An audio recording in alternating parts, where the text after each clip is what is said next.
ولا أقول لكم عندي خزائن الله ولا أعلم الغيب ولا أقول إني ملك ولا أقول للذين تزدري أعينكم لن يؤتيهم الله خيرا الله أعلم بما في أنفسهم إني إذا من الظالمين۔ تو آج آیت نمبر 31 سے بیان ہے۔ اور میں تم سے یہ نہیں کہتا کہ میرے پاس اللہ کے خزانے ہیں، اور نہ یہ کہ میں خود سے غیب جانتا ہوں، اور نہ میں یہ کہتا ہوں کہ میں کوئی فرشتہ ہوں۔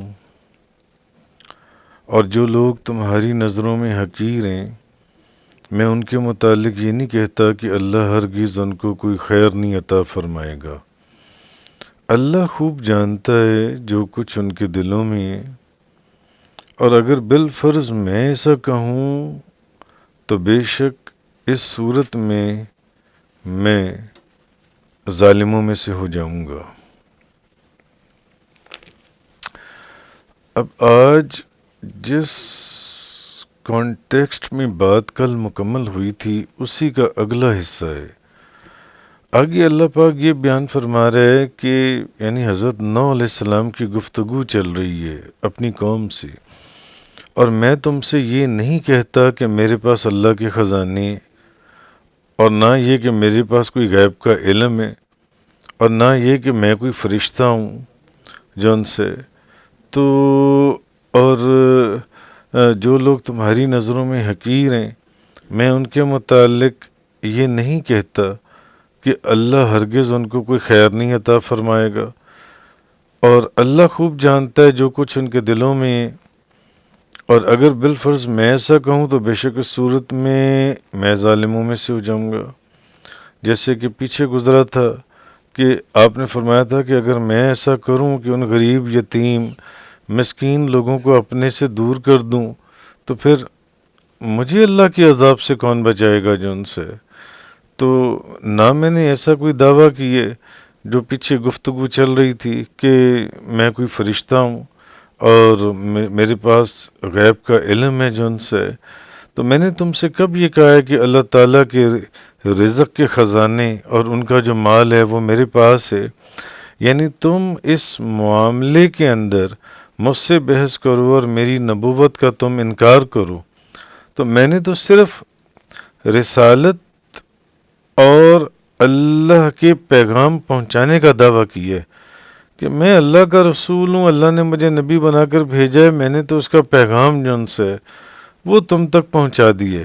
اور نہ میں تمہیں یہ کہتا ہوں کہ میرے پاس خود سے کوئی غیب ہے جو ان سے۔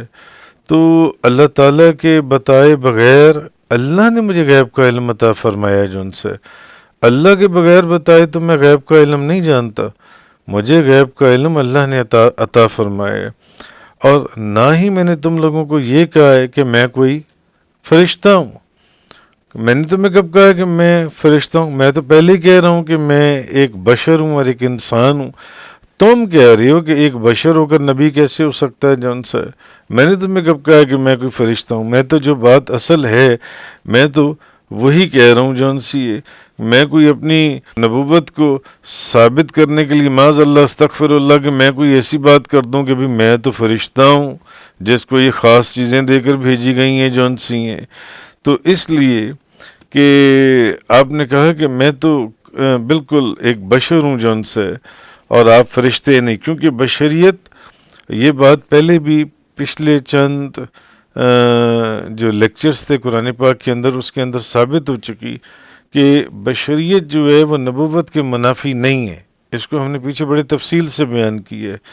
تو تم نے انہی چیزوں کے اندر ان تین چیزوں کے نہ ہونے کو میری تکذیب کا ذریعہ بنائے۔ مثلا تم کہتے ہو کہ ایک تو آپ بشر ہیں، دوسرا آپ ہماری طرح ہیں، تیسرا یہ ہے کہ آپ کوئی طاقتور نہیں ہیں، چوتھا یہ کہ آپ کے ماننے والے جون سے ہیں وہ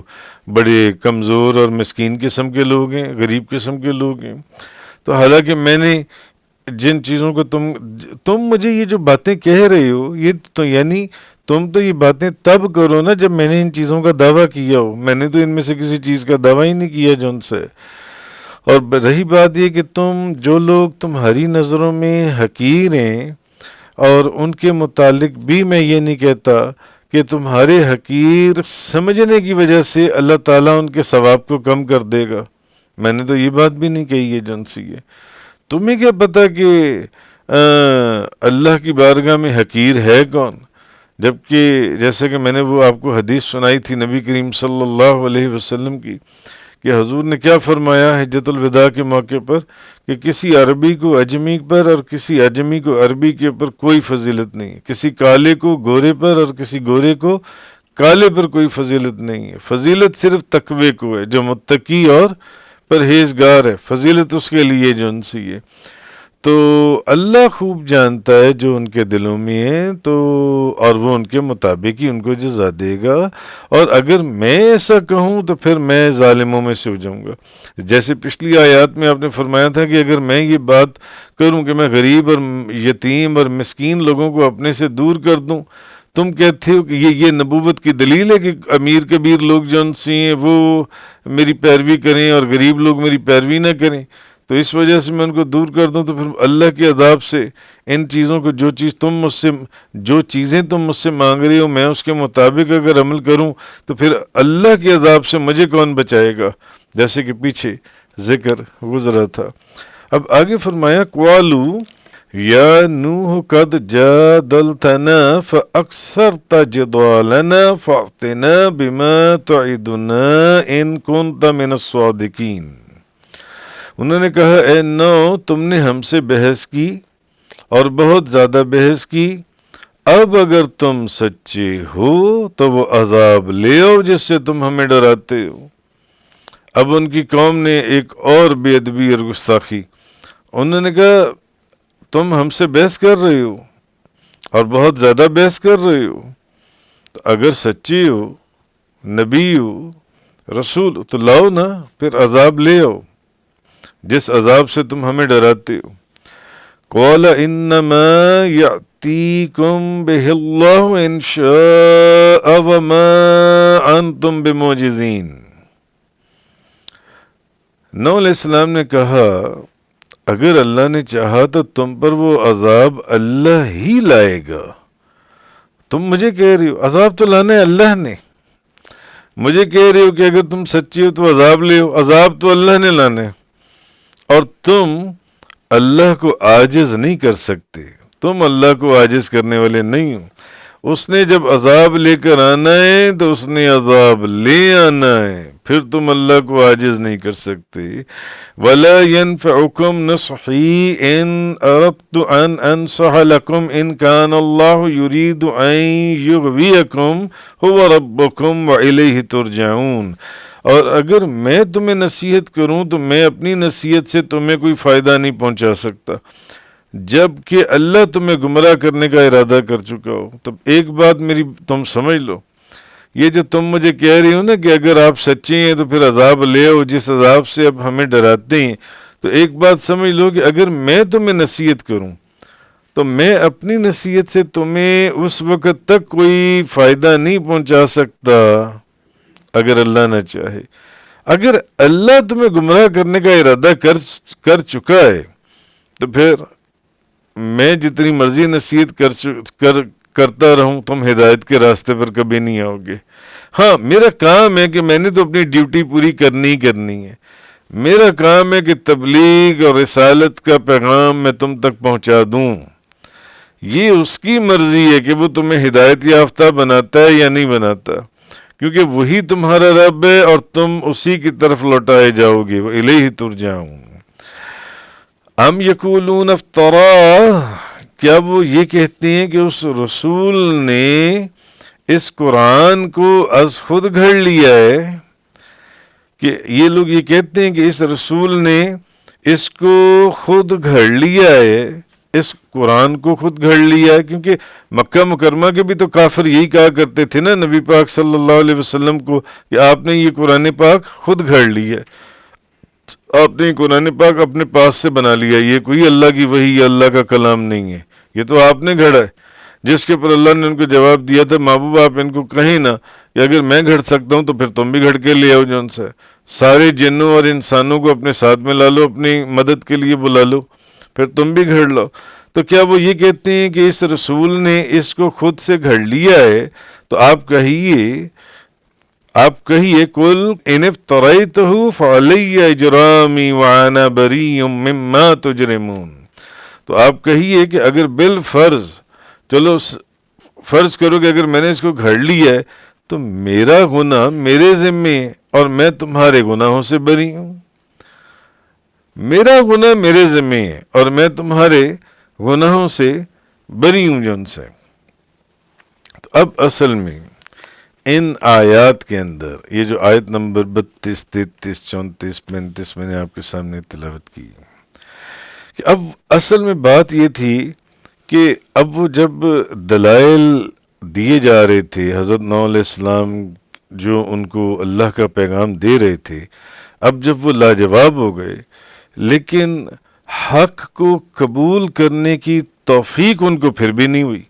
جس کا جواب خود اللہ نے حضرت نوح علیہ السلام کی زبان سے ہمیں سنایا کہ انہوں نے کہا کہ جب تک وہ تمہیں ہدایت نہ دینا چاہے، اگر وہ تمہیں گمراہ کرنے کا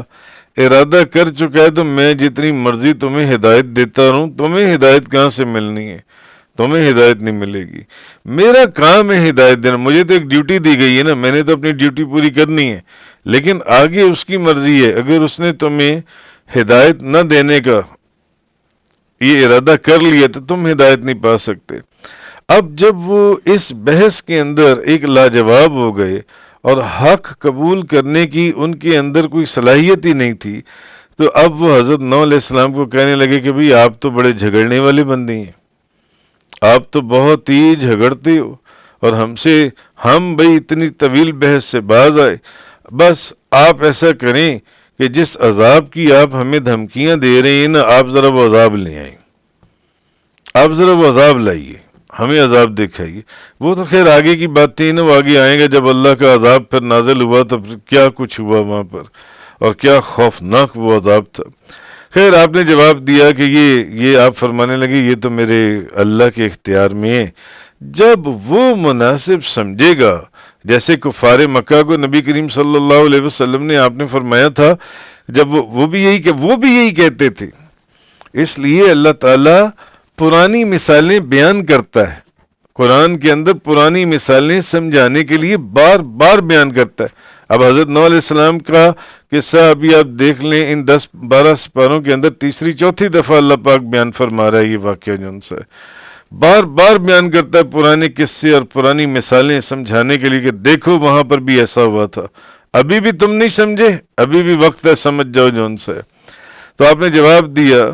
کہ آپ نے فرمایا کہ وہ جو عذاب ہے نا، کیونکہ اب اسی عذاب کو یہ جو کفار مکہ نبی پاک صلی اللہ علیہ وسلم کو فرمایا کرتے تھے، تو حضور کیا فرماتے تھے؟ حضور فرماتے تھے اس کا وقت مقرر ہے، وہ اس کا وقت معین ہے، اور جب اس نے آنا ہے تو تم کچھ نہیں کر سکو گے، پھر جون سے وہ اس عذاب کو تم دیکھو گے ان قریب، اس کو چکھو گے، اس کو دیکھو گے، اور پھر آگے جو دائمی عذاب ہے وہ تو پھر ہے ہی ہے۔ تو حضرت حضرت نوح علیہ السلام نے بھی جواب دیا کہ وہ تو اللہ کے اختیار میں ہے، جب وہ مناسب سمجھے گا، میں تو اس کی راضی برضا ہوں، جو اس کی مرضی، میں تو اس کی مرضی کے مطابق، پھر بات وہی کہ میں اپنی ڈیوٹی پوری کر رہا ہوں، وہ جب مناسب سمجھے گا تو پھر وہ تم پر عذاب نازل کرے گا، اور جب وہ عذاب نازل کرے گا تو پھر تمہیں اس میں سے بچنے کا کوئی راستہ دکھائی نہیں دے گا، البتہ میں نے تو پوری کوشش کی کہ تمہیں میں سیدھے راستے پر لے آؤں، لیکن تمہیں اس سے فائدہ کوئی نہیں ہوا۔ تو کسی کو ہدایت دینا یا ہدایت نہ دینا اصل میں یہ اللہ کے دستے قدرت میں، میں تمہیں پیغام پہنچاتا رہا ہوں، میں تمہیں پیغام دیتا رہا ہوں، تمہیں بتاتا رہا ہوں کہ حق کا راستہ یہ ہے، ہدایت کا راستہ یہ ہے، روشنی اس طرف ہے، تم پھر بھی اندھیرے گڑھوں کے اندر گرنا چاہتی ہو تو وہ تمہاری مرضی جن سی ہے۔ تو اگر وہ کسی کو، اب بات پھر وہی ہے کہ اگر اللہ کسی کو ہدایت نہیں دینا چاہتا تو دنیا بھر کے تبلیغ کرنے والے بھی اس شخص کو گمراہی سے نہیں نکال سکتے جس کو اللہ ہدایت یافتہ نہ بنانا چاہے۔ پوری دنیا کی تبلیغ کرنے والے،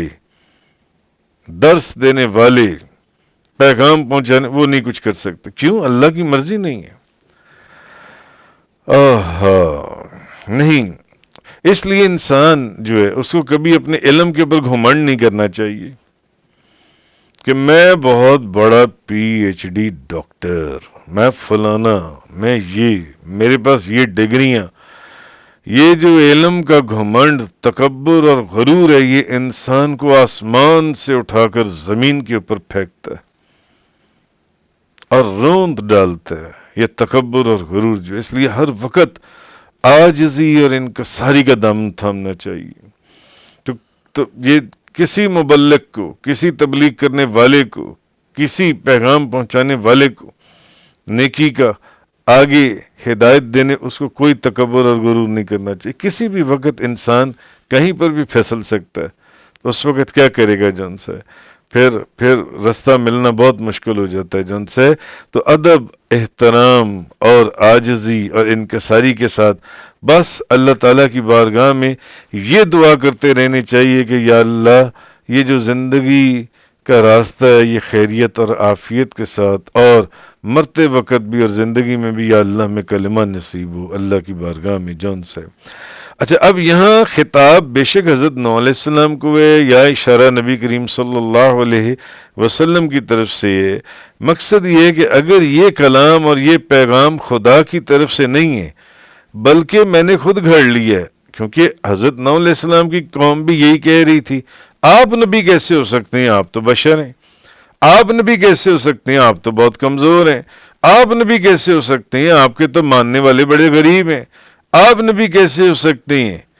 آپ کے پاس تو کوئی ایسی چیزیں ہی نہیں ہیں جون سی۔ تو کہنے کا یہ کفار مکہ بھی یہی کام کرتے تھے، وہ بھی یہی کام کرتے تھے کہ نبی کریم صلی اللہ، تو آپ یہ جو آپ ہمیں باتیں بتا رہی ہیں یہ آپ اپنی طرف سے بتا رہی ہیں۔ تو کفار مکہ بھی یہی کہتے تھے کہ یہ جس کو آپ قرآن کہہ رہی ہیں یہ اللہ کا کلام نہیں ہے بلکہ آپ کا اپنا گھڑا ہوا کلام ہے، یا آپ کا اپنا، یہ اپنی آپ کی باتیں ہیں جون سی ہیں۔ تو اب اصل میں یہ کہا جا رہا ہے کہ اگر یہ کلام اور پیغام سن لو اے میری قوم، حضرت نوح علیہ السلام یا نبی کریم صلی اللہ علیہ وسلم اپنی قوم کو، کہ اگر میں نے اس کو خود گھڑا اور اللہ کی طرف منسوب کر دی ہے، میں اس کو خود سے بناتا ہوں اور اس کو میں اللہ کی طرف منسوب کر دیتا ہوں کہ یہ تو اللہ کا کلام ہے، تو یہ جرم کس کا ہے؟ یہ میرا ہے یا تمہارا ہے؟ یہ جرم میرا ہے۔ اگر میں نے ایسا کیا ہے کہ میں نے اپنے کلام کو اللہ کا کلام کہہ دیا یا کہیں سے کلام بنایا اور میں نے اس کو اللہ کا کلام کہہ دیا جن سے، تو یہ تو جرم میرا ہے جن سے۔ اس کی سزا تمہیں کیوں دی جائے گی؟ تمہیں نہیں ملے گی اس کی سزا جن سی ہے۔ لیکن سن لو ایک بات اور بھی ہے، اور اگر یہ اللہ کا کلام ہے اور تم اس کا انکار کر رہے ہو تو پھر اب جرم تم کر رہے ہو، اور یہ وہ جرم ہے اللہ کی وحی کا انکار جس کو معاف نہ کیا جائے گا۔ اس بات کو سمجھ لو، اس کو معاف نہیں کیا جائے گا، اور یہ سزا تمہیں ملنے والی ہے۔ اس سزا کے لیے جن سے تیار ہو جاؤ۔ تو اصل میں ان آیات کے اندر اللہ تبارک و تعالیٰ نے پھر یہ فرمایا، ام یقولون افترا، کیا وہ یہ کہتے ہیں کہ اس رسول نے اس قرآن کو خود سے گھڑ لیا ہے؟ قل ان افتریتہ فعلی اجرامی وانا بریء مما تجرمون، آپ کہیے اگر بالفرض میں نے اس کو گھڑ لیا ہے تو میرا گناہ میرے ذمے اور تمہارے گناہوں سے میں بری ہوں۔ اگر میں نے اس کو ایسا کیا ہے تو پھر اس کی سزا، اس کا جرم یہ پھر مگر اگر ایسا نہیں ہے اور یہ اللہ ہی کا کلام ہے، یہ اللہ ہی کی وحی ہے جو میں بیان کر رہا ہوں، تو پھر تیار ہو جاؤ تم یہ جو جرم کر رہے ہو یہ پھر چھوڑا نہیں جائے گا، یہ پھر معاف نہیں کیا جائے گا جن سے۔ وآخر الدعوانا ان الحمد للہ رب العالمین۔ تفسیر قرآن کا یہ لیکچر انگلش میں سننے کے لیے براہ کرم ڈسکرپشن میں موجود لنک پر کلک کریں۔